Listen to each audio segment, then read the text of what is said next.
வணக்கம். இன்னைக்கு நாம ஒரு சூப்பரான பழங்கதைக்குள்ள போக போறோம். இது வெறும் கதை இல்ல, புத்திசாலித்தனத்தையும் சைக்காலஜியும் வச்சு எவ்ளோ பெரிய எதிரியையும் எப்படி ஜெயிக்கலான்னு சொல்லித்தர்ற ஒரு மாஸ்டர் கிளாஸ். உங்களை விட பலத்துல, அளவுல, வேகத்துல பெரிய ஒரு எதிரிய எப்படி தோற்கடிப்பீங்க யோசிச்சிருக்கீங்களா? இந்த மாதிரியான ஒரு சூழ்நிலையில அறிவுங்கிறது எவ்வளோ பெரிய ஆயுதமா மாறுதுன்னு தான் நாம இப்போ ஆழமா பார்க்க போறோம். நம்ம கதை ஒரு பண்ணையில ஆரம்பிக்குது. அங்க ஒரு தானிய களஞ்சியம் இருக்கு. பார்த்தா சாதாரணமான ஒரு இடம்தான். ஆனா கூடிய சீக்கிரத்துல அது உயிர் வாழ்வதற்கான ஒரு பெரிய போர்க்களமா மாறப்போகுது.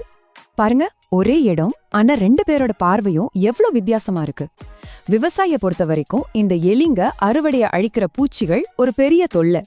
ஆனா அந்த எலிகளுக்கு அந்த தானியம்தான் அவங்களோட உணவு, அவங்க சமூகம் உயிர் வாழ்றதுக்கான ஒரே ஆதாரம். இது அவங்களுக்கு வாழ்வா சாவா போராட்டம். நஷ்டத்தால கடுப்பான விவசாயி இந்த எலி தொல்லைக்கு ஒரு முடிவு கட்டணும்னு நினைக்கிறார். அதனால இந்த ஆட்டத்துல ஒரு புது கொடூரமான சக்திய களமிறக்க முடிவு பண்றார்.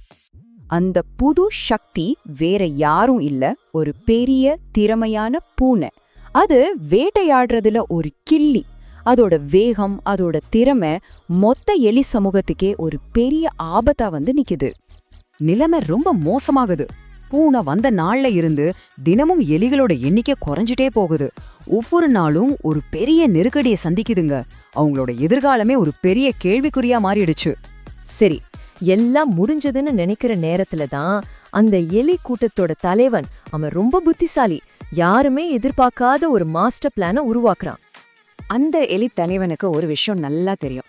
நேரடியா சண்டை போட்டு பலத்தை வச்சு அந்த பூனையை ஜெயிக்கவே முடியாது. அதுக்கு சான்ஸே இல்ல. அப்போ ஜெயிக்கணும்னா என்ன பண்ணணும்? பூனையோட உடம்பே இல்ல, அதோட மனசை தாக்கணும். அதுதான் ஒரே வழி. அவன் என்ன பண்ணான் தெரியுமா? அந்த பூனையோட காதுல விழுற மாதிரி வேணும்னே ஒரு கதைய ஆரம்பிச்சான்.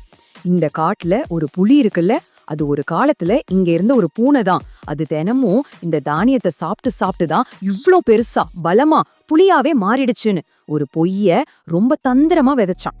இங்கதான் இந்த கதையோட புத்திசாலித்தனமே இருக்கு. பாருங்க, எலியோட திட்டத்தை ஒரு 4 ஸ்டெப் சைக்கலாஜிக்கல் போரா பிரிக்கலாம்.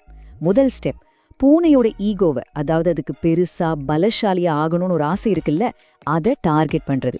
ரெண்டாவது, தானியத்தை சாப்பிட்டா புலியாகிடலான்னு ஒரு பொலியான நம்பிக்கையை உருவாக்குறது. மூணாவது, அதோட பேராசையே அதுக்கு எதிராக பயன்படுத்துறது. நாலாவது, ரொம்ப முக்கியமானது, அமைதியா காத்திருக்கிறது. பூனை அதோட பேராசையாலேயே தானா அழியிற வரைக்கும் வெயிட் பண்றது. எவ்வளவு சிம்பிளான ஆனா பவர்ஃபுல்லான ஒரு ஸ்ட்ராட்டஜி பாருங்க. எலி நினைச்ச மாதிரியே நடந்தது. புலியாகலாங்கிற அந்த வெற்ற வாக்குறுதியை நம்பி பூனை அந்த வலையில கச்சிதமா போய் விழுந்துடுச்சு. தூண்டில்ல மீன் மாட்டின மாதிரி உடனே ஆசையா அந்த எலி தலைவன் கிட்ட ஓடி போய் நானும் எப்படி புலியாறதுன்னு கேட்டுச்சு. எலி என்ன சொல்லிச்சு தெரியுமா? வேற ஒன்னும் இல்ல, இந்த தானியத்தை வயிறு முட்டை சாப்பிடுன்னு சொல்லிடுச்சு. யோசிச்சு பாருங்க, எதை பாதுகாக்க வந்ததோ அதையே சாப்பிட சொல்லுது. என்ன ஒரு முரண்! அந்த பூனையும் தினமும் நாம ஒரு நாள் புலியா ஆகிடுவோம்னு கனவு கண்டுகிட்டே தானியத்தை ஒரு பிடி பிடிக்க ஆரம்பிச்சுது.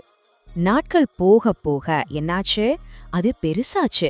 ஆனா குண்டாகி ரொம்ப சோம்பேறி ஆயிடுச்சு. அதோட வேகம், அதோட சுறுசுறுப்பு எல்லாம் போயிடுச்சு. கடைசியில அதால ஓடவோ எலிகளை வேட்டையாடவோ முடியல. பசிக்கு என்ன பண்றது? வேற வழி இல்லாம தானியத்தை மட்டுமே சாப்பிட ஆரம்பிச்சிடுச்சு. ஆக ஒரு கொடூரமான வேட்டைக்காரன் இப்ப வெறும் தானியத்தை திங்கிற இன்னொரு பூச்சியா மாறிட்டான். தன்னைத்தானே செயலிழக்க வச்சுக்கிட்டான். இத பார்த்த விவசாயிக்கு கோபம் வராதா?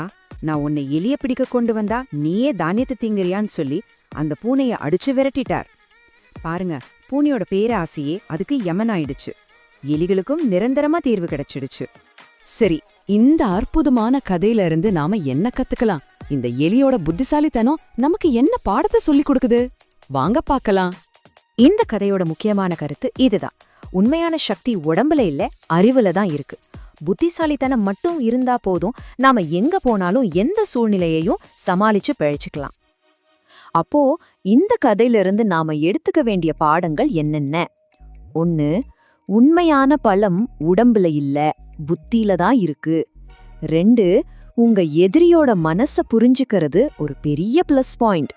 3, எதிரியோட அகங்காரமோ பேராசையும் தான் அவனோட மிகப்பெரிய பலவீனம். அதை நாம சரியா பயன்படுத்திக்கணும். 4, கட்டுப்படுத்த முடியாத பேராசை நம்மளையே அழிச்சிடும். கடைசியா இந்த கதை நம்ம மனசுல ஒரு முக்கியமான கேள்வியை விதைக்குது. நாமளும் நம்ம வாழ்க்கையில இந்த பூனை மாதிரி ஏதோ ஒரு புலிய அடையணும்னு ஓடிட்டு இருக்கோமா? அதுக்காக நாம குடுக்கிற விலை என்னன்னு எப்பவாச்சும் யோசிச்சு பார்த்திருக்கோமா? சிந்திச்சு பாருங்க.